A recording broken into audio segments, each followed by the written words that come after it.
Okay, let's get going. We've been teasing a lot of things. Uh, the less people are here, the more alpha we can give. That's good.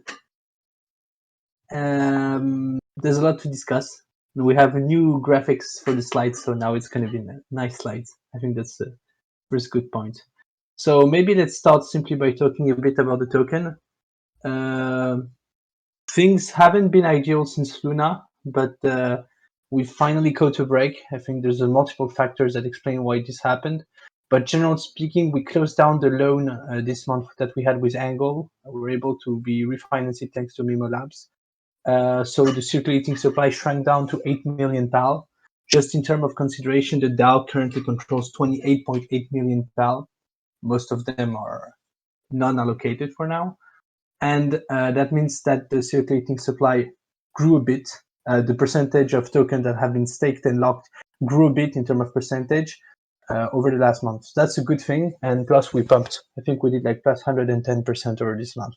So that's good. The token is doing well. And I think we're going to be able to create a bit more value for HFAL holders very, very soon. So let's see a bit further down the presentation. But we did a really good month, and I think this is actually supported by the revenue. It's not February, I'm sorry, because we need 6 more days of the month. Okay. So we wanted to have an additional week for the data. Oh, we have someone who has a mic open.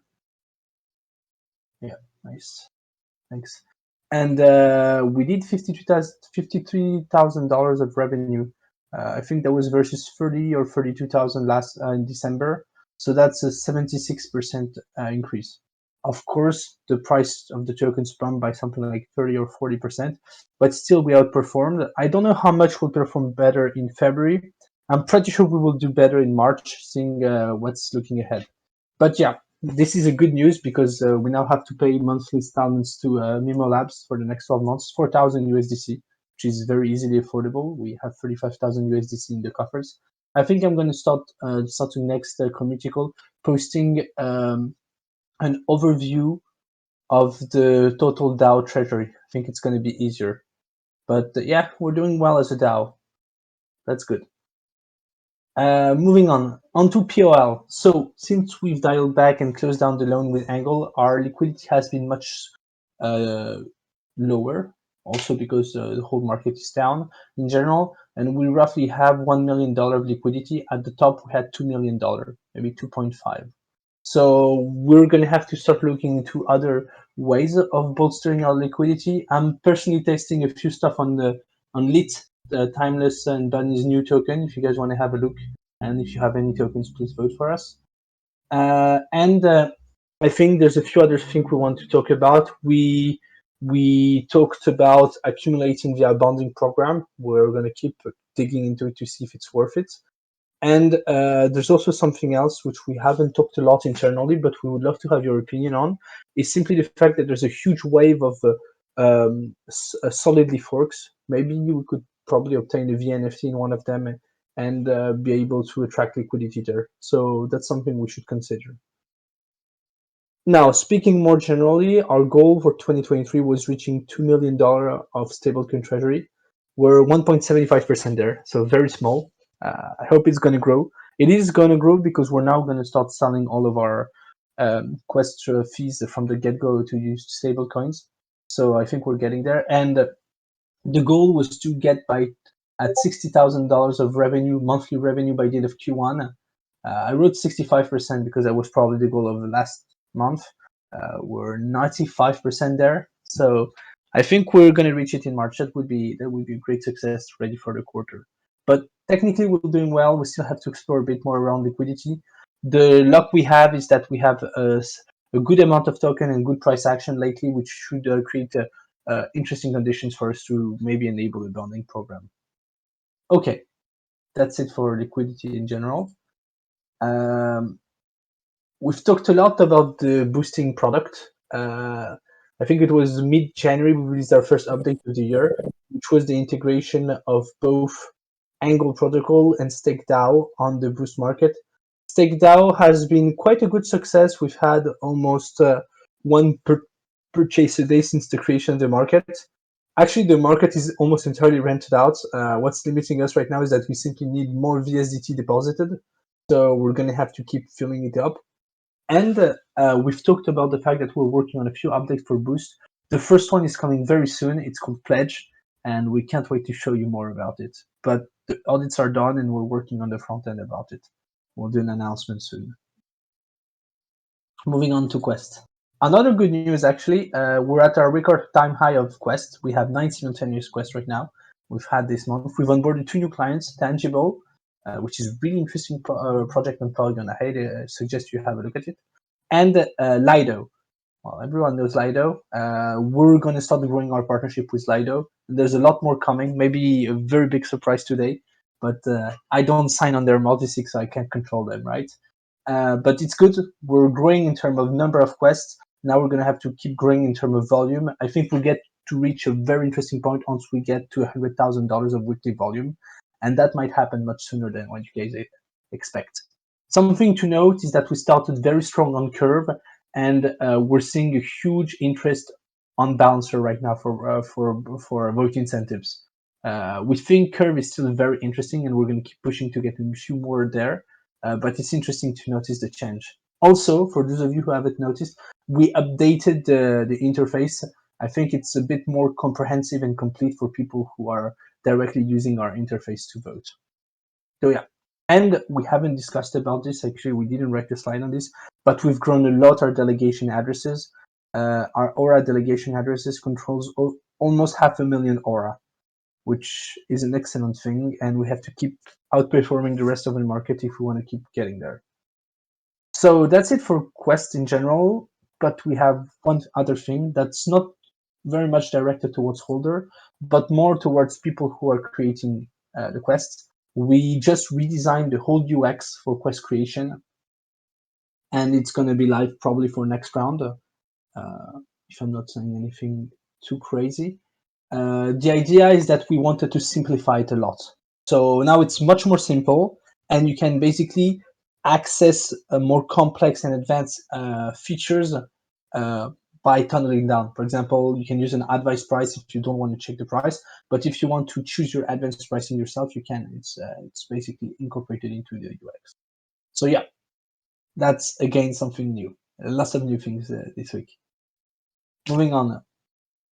Speaking of new things, we've teased it a lot. I'm sorry, we're going to keep teasing this a bit. There's something called Zulahan that we want to introduce to you. We are dependent, as we mentioned, on Aave's release. So we still need them to release a few more stuff that should be coming, so to be able to talk about it a bit more publicly. But you're going to hear us talk a lot about Aave in the next coming weeks. That's normal. Zulahan is kind of the next step for Paladin, and we're very excited to show it to you. Now, I've teased a lot. I've talked a lot about things that we cannot show you. Maybe it's time to talk about things we actually can show you. Otherwise, it would be a shame to drop here. We've talked a lot about something that's governance related. Then there's the announcement. And we just dropped something big on the legal side of things. That's the creation of the Paladin Association. We are going to push the vote tomorrow. If you have any questions or if you feel you should, if you feel there's some things that are not right, please say them now, because then we're going to have to start voting. The reason why we're going to start voting is simply that we have a tight schedule, because then we have to elect the 2 co-presidents and the treasurer of the association. And on top of that, we're going to start moving Paladin's code into a BUS license. At least we're going to push a proposal for this. And it has to be inside of the association. So if we want to do everything right, we need to get these 3 proposals down over the next month. I haven't pushed it because I didn't have time this morning, but I'm going to push the one for February retroactive grants. Okay. Moving into the message I wanted to get to, we talked a lot about war. It's not a token for Warden. Someone asked us this. It's not the case. It's not a new governance token. It's a new project that we're very happy to release. That's called Warlord. It's an iteration of what we call the sister DAO, and it creates a very efficient way for us to do a few things. So first, the easiest way to introduce it is that it's the first bribe index. It's going to be built for now on top of Convex and on top of Aura. And it's basically answering 4 goals we've talked about previously. First one is manage our treasury more efficiently.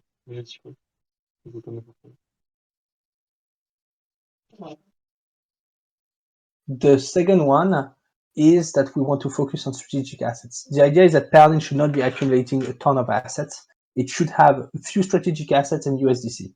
We're not an investment DAO. It's not our goal. It creates regulatory prejudice. We're not interested by this.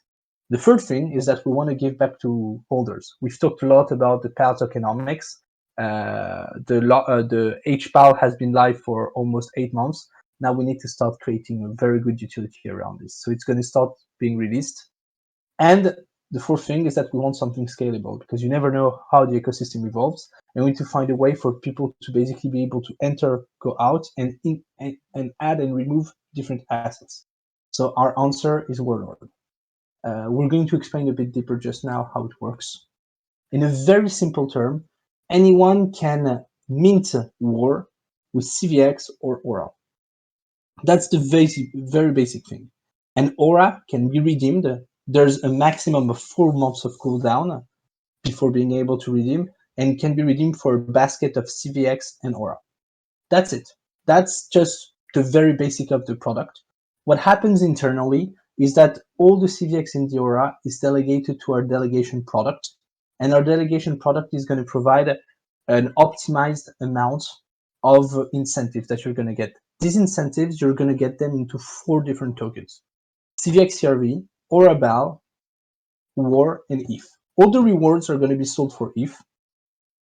CVX and Aura are going to mint more War, and CVX CRV and Aura BAL are basically going to farm extra rewards while they're doing this. And when you remove, you get back CVX Aura, which you could sell for ETH, the ETH that you can claim when you're staking your War, because it's going to be a staking. There's going to be a staking yield, and the CVX CRV and the Aura BAL. That's it. The idea here is that we're giving broader exposure to people to the whole vote incentive and governance war narrative in one token. What's really cool is that War is based on the total supply of these tokens, which means that it's not a volatile token. Well, people can buy it and sell it at the price they want, right? But it's pegged by the soft pegged by the value of CVX and Aura, and quote unquote also by the value of the yield they're bringing. So this creates a way for example, more institutional holders to also enter the bribe wars, which they couldn't before. That's the first thing. And the second thing is that it's also going to be a way for us to give back a bit to the community, because we have felt that we should start incentivizing the use of HPAL, where at roughly 30% of the people who have locked, we want more. So how do we do this? Starting release, we were going to start to distribute War to all HPAL holders. How are we going to do this? The DAO is currently farming CVX and Aura, and what we're going to do is that we're going to start distributing this CVX in this Aura as the War token, depending on several lock parameters. So that's something very big for us for several reasons. The first one is that it means that it's the first step towards a utility token for HPAL. The second one is that all HPAL holders are going to be able to earn yield thanks to their HPAL token. And then the fourth thing is that it's a new product that should bolster the whole flywheel, in the sense that it's going to provide additional voting power for our quests. It's going to provide additional revenue to the DAO, because there are fees into Warlord. Warlord takes a small chunk of the bribes it collects, and it takes a small chunk when people leave War, so when they redeem their token. So I think that's about it for Warlord. I don't know if we're comprehensive enough on the announcement or on what we discussed generally, but yeah, there will be a pop-up for all of those who attended. We normally have everyone, and I don't know if anyone has questions, but now is the time for questions. Just a new one. They are in the chat of the call right now. Yeah, so that's actually the system, and that's also for quest creators. Like having the fees sold for stablecoin is something that they should expect in a sense, while they spend their budget to get incentives. They don't know if voters are gonna keep the token or sell it. And the same, like we do some purchase of stablecoin using those fees from on a monthly or 2-month basis to first repay the loan, get something a bit more efficient in our system. But the same, like if quests are created using strategic token that we deem strategic in our DAO, so to be CIV, BAL, and something that they will not be sold. But yeah, for some quest creators, the fact that they can be sold can be a bit of a concern, but I don't think that's too big of an issue. Yeah, just to add to this, every other platform does this.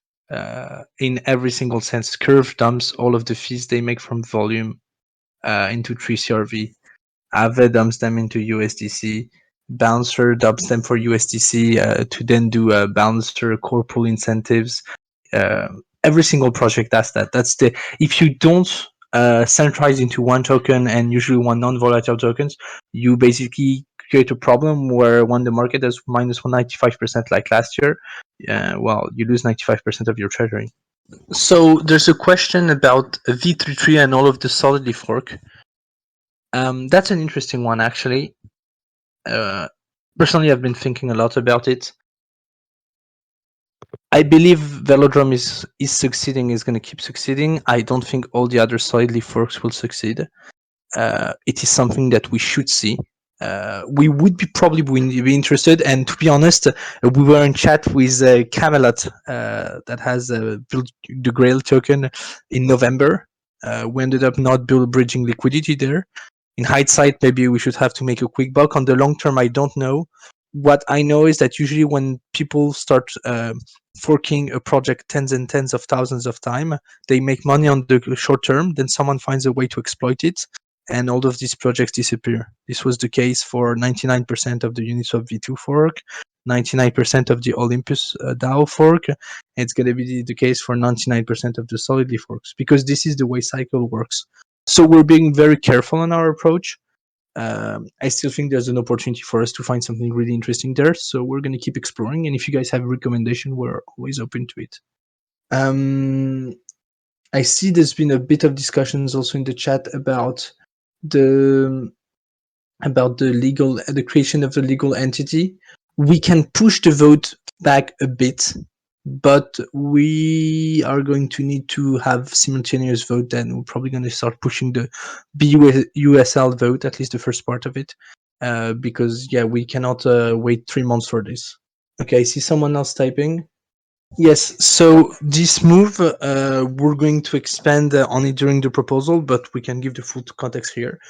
It's a move that we have seen Uniswap and Aave do.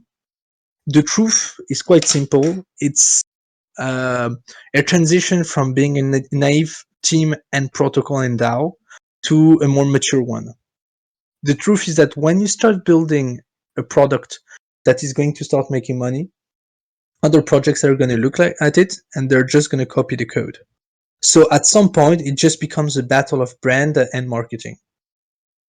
This is a problem because if you're a team that spends 2 years on R&D and then someone just copies your code and does something very similar and just slaps their brand or their marketing on it, it creates a problem where it's basically not worth to do the innovation. Just wait for other people to do it and you do it by yourself. The solution is to create a gating system, which is called licenses. This is why we're moving to a gating licenses. You might have followed, but a few months ago, someone was inspired extremely heavily on our code. Even if they deny it, it's very easy to see. And we don't want this to happen without the DAO being able to benefit from it, because otherwise it's value extractive for the token, it's value extractive for the holder, and it's energy extractive for the whole team in general. So there's the question of enforcement. No, of course, if it's an anon team, you cannot. But it's also about scaling. If you become a large project, at some point, you're going to need a legal entity. You're going to need to do things one way or another. You're not, even SushiSwap ended up creating a legal entity, right? So at that point, it means that they cannot copy Uniswap V3, because if they do, they break the license and Uniswap can then attack the company. In general, it limits a lot the scaling of the approach. So we're still albeit a quite small project, but over the next few releases, we would like this to avoid having people forking the code or heavily expiring themselves without asking for permission. Because if you're going to do it and it benefits the DAO, I think we could accept it without any problem. So you're right.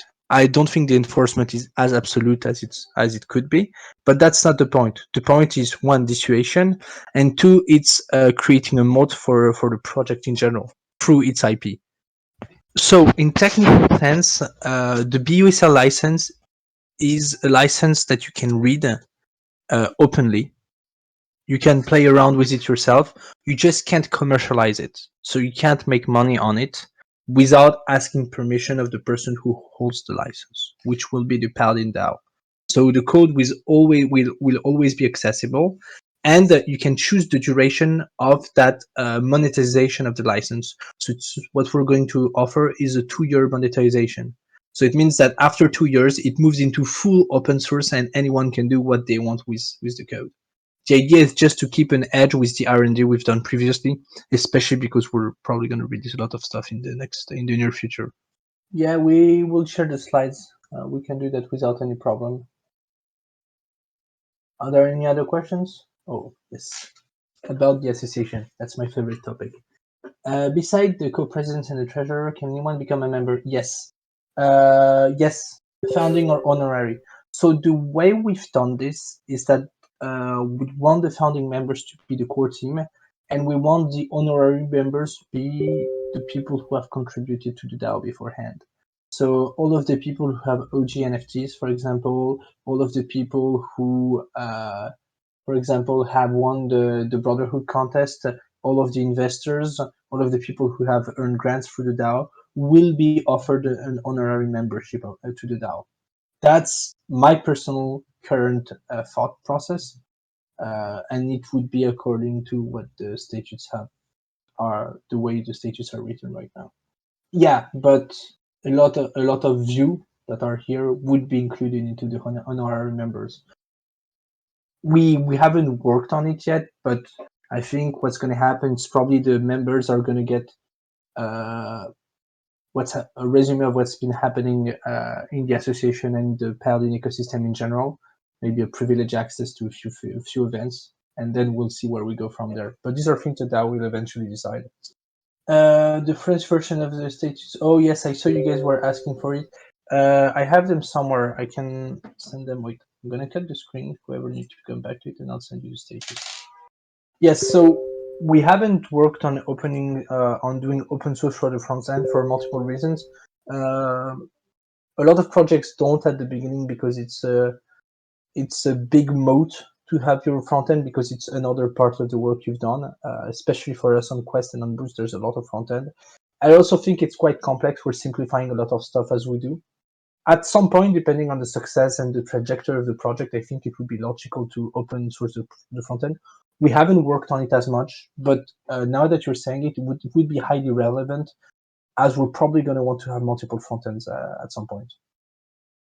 In an indirect manner, we already have multiple front ends for Quest because we have the main one that's hosted by the DAO, by the company. I think we have one on APFS, and then you can actually access it through Tetu.community and Vote Market. Okay, it seems we've gone through the whole stack. Water is coming.